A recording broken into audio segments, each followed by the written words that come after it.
अस्सलाम वालेकुम। आज सऊदी अरब के अंदर एक बार फिर से मेनिनजाइटिस वैक्सीन के बारे में ख़बर आई है और ये वैक्सीन गैर मुल्की लोगों को सऊदी अरब के अंदर ही लगवानी होगी।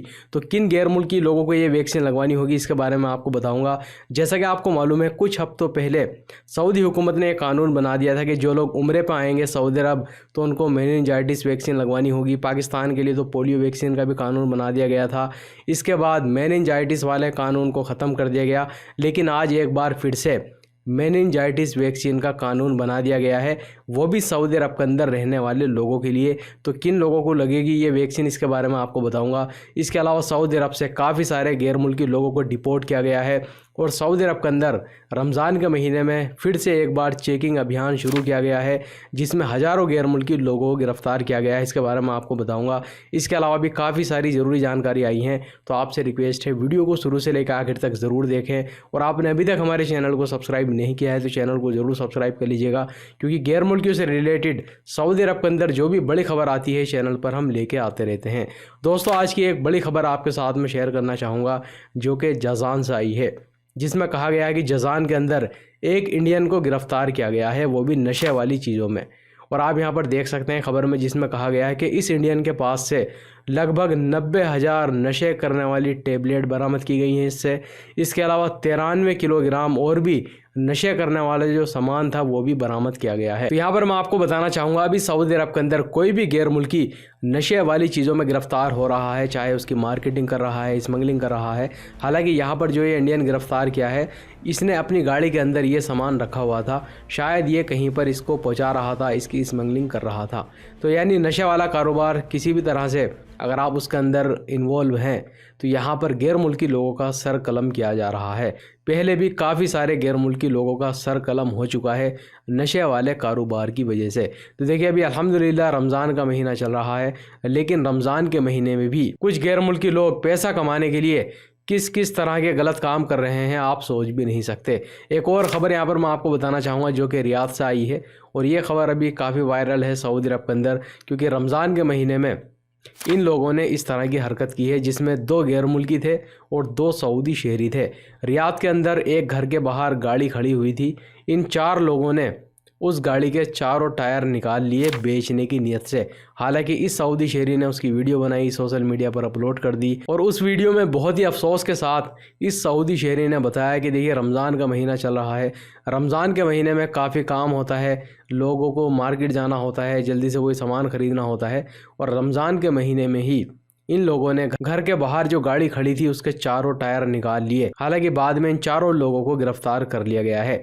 लेकिन देखिए, एक चीज़ यहाँ पर मैं आपको बताना चाहूँगा, जो इंसान गलत काम करने वाला है उसके लिए रमज़ान का महीना हो या कोई सा भी महीना हो या कोई सी भी जगह है, उसको इससे कोई भी फ़र्क नहीं पड़ता है।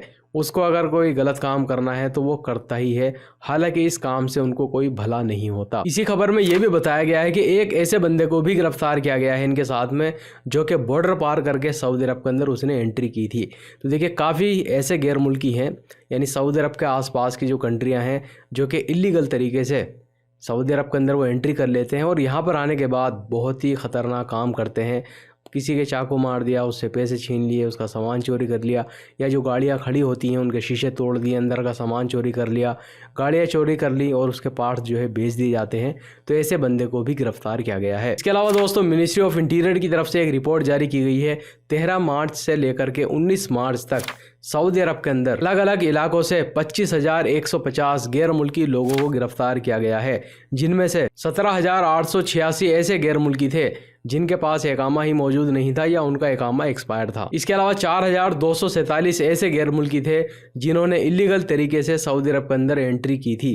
तो देखिए, यही वो गैर मुल्की हैं जो कि सऊदी अरब के अंदर आके बहुत ही ख़तरनाक काम करते हैं, क्योंकि ना तो इनके पास पासपोर्ट होता है, ना ही इनका इकामा बना होता है, यानी सऊदी अरब के सिस्टम में इनका कोई भी डाटा नहीं होता, जिसकी वजह से ये लोग बहुत ही ख़तरनाक यहाँ पर काम करते हैं और पकड़े भी जाते हैं बहुत लोग, और बहुत लोग नहीं भी पकड़े जाते। इसके अलावा 3,017 ऐसे गैर मुल्की थे जो काम उनके इकामे में लिखा हुआ था वो काम नहीं कर रहे थे, बल्कि कोई दूसरा काम कर रहे थे। इसी के साथ में ये भी बताया गया है कि इस हफ्ते सऊदी अरब से 12,008 गैर मुल्की लोगों को डिपोर्ट कर दिया गया है। इसके अलावा 36 ऐसे लोगों को गिरफ्तार किया गया है सऊदी अरब के अंदर जो कि अपनी गाड़ी से इलीगल गैर मुल्की लोगों को ट्रांसपोर्ट की सहूलत दे रहे थे, या उनको काम दिया था करने के लिए, या उनको जगह दी थी रहने के लिए। तो देखिए, अगर आप सऊदी अरब के अंदर इलीगल गैर मुल्की को रहने के लिए जगह देते हैं, उसको काम देते हैं, या अपनी गाड़ी से उसको एक जगह से दूसरी जगह छोड़ते हैं, तो फिर आपको 15 साल की जेल की सज़ा होगी और 10 लाख रियाल का जुर्माना भी लगाया जाएगा। इसके अलावा सऊदी पब्लिक सिक्योरिटी की तरफ से एक जानकारी आई है जिसमें कहा गया है कि रियाद के अंदर एक गैर मुल्की को गिरफ्तार किया गया है जो कि 8 छोटे बच्चों से भीख मंगवाने का यहाँ पर काम कर रहा था रियाद के अंदर। यानी रोड पर, मार्केट में, मॉल के बाहर इन 8 बच्चों से भीख मंगवा रहा था।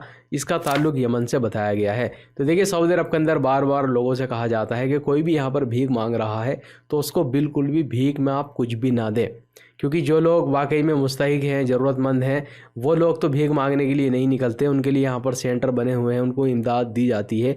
लेकिन काफ़ी सारे ऐसे गिरोह हैं सऊदी अरब के अंदर जो कि आ जाते हैं यहाँ पे, और वो यहाँ पर आके भीख मांगते हैं और भीख मंगवाते हैं। तो इसी चीज़ को रोकने के लिए सभी लोगों से बार बार कहा जाता है कि आप रोड पर, मार्केट के बाहर, कहीं पर भी किसी को भी भीख ना दें। इसके अलावा दोस्तों, यहाँ पर आपको बताना चाहूँगा एक बार फिर से मेनिनजाइटिस वैक्सीन के बारे में एक नई खबर आई है। तो आप यहाँ पर देख सकते हैं, सऊदी मिनिस्ट्री ऑफ हज एंड उमरा की तरफ से कहा गया है कि जो लोग भी इस साल हज करना चाहते हैं सऊदी अरब के अंदर, यानी कोई गैर मुल्की हो या सऊदी शहरी हो जो कि सऊदी अरब के अंदर से ही जाएंगे हज करने के लिए, उनको मेनिनजाइटिस वैक्सीन लगवानी ही होगी। इसके अलावा यहाँ पर यह भी कहा गया है कि इन्फ्लुएंजा की वैक्सीन उनको लगवानी होगी, अलावा कोरोना वैक्सीन भी उनको लगवानी होगी। तो देखिए, मेनिनजाइटिस वैक्सीन का जो कानून पहले ख़त्म कर दिया गया था, एक बार फिर से इस कानून को शुरू कर दिया गया है। लेकिन जो लोग सऊदी अरब के अंदर मौजूद हैं और वो हज करने जाएंगे, चाहे वो गैर मुल्की हो या सऊदी शहरी हो, इन लोगों को ये वैक्सीन लगवानी होगी। और देखिए, यहाँ पर यह भी बताया गया है, अगर कोई भी गैर मुल्की जो कि हज करने के लिए जाना चाहता है इस साल, या कोई भी सऊदी शहरी, अगर वो ये वैक्सीन नहीं लगवाएगा तो वो फिर हज का पैकेज भी नहीं खरीद सकता। यानी नुसुक प्लेटफॉर्म में जाके जब लोग हज की बुकिंग करेंगे पैकेज की, तो वो पैकेज उनको मिलेगा ही नहीं। यानी ये लोग अगर वैक्सीन नहीं लगवाएंगे तो ये हज भी नहीं कर सकेंगे इस साल। इसके अलावा यहाँ पर एक और ख़बर आपको बताना चाहूँगा, सऊदी अरब की तरफ से आई है ईद के चांद के बारे में, जिसमें बताया गया है कि ईद का चांद 29 मार्च को दिखाई देने की संभावना है और 30 मार्च को ईद मनाई जाएगी। अब देखते हैं यहाँ पर क्या होगा। अब यहाँ पर ये देखना है कि 29 मार्च को ईद का चांद दिखाई देगा या नहीं देगा। 2 दिन पहले भी मैंने आपको एक खबर में बताया था जो कि यूएई की तरफ से आई थी, जिसमें कहा गया था कि इस साल यानी 29 मार्च को चांद नहीं देखा जा सकता अरब कंट्रीज़ में। यानी उन्होंने जो हिसाब जोड़ा था मैथमेटिकली, चांद देखना नामुमकिन सा जो है उन्होंने बताया था। लेकिन सऊदी अरब की तरफ से जो खबर आई है उसमें यही बताया गया है कि बहुत ज़्यादा संभावना है कि ईद का चांद 29 मार्च को दिखाई दे सकता है और 30 मार्च को सऊदी अरब के अंदर ईद मनाई जा सकती है। वीडियो देखने के लिए बहुत बहुत शुक्रिया।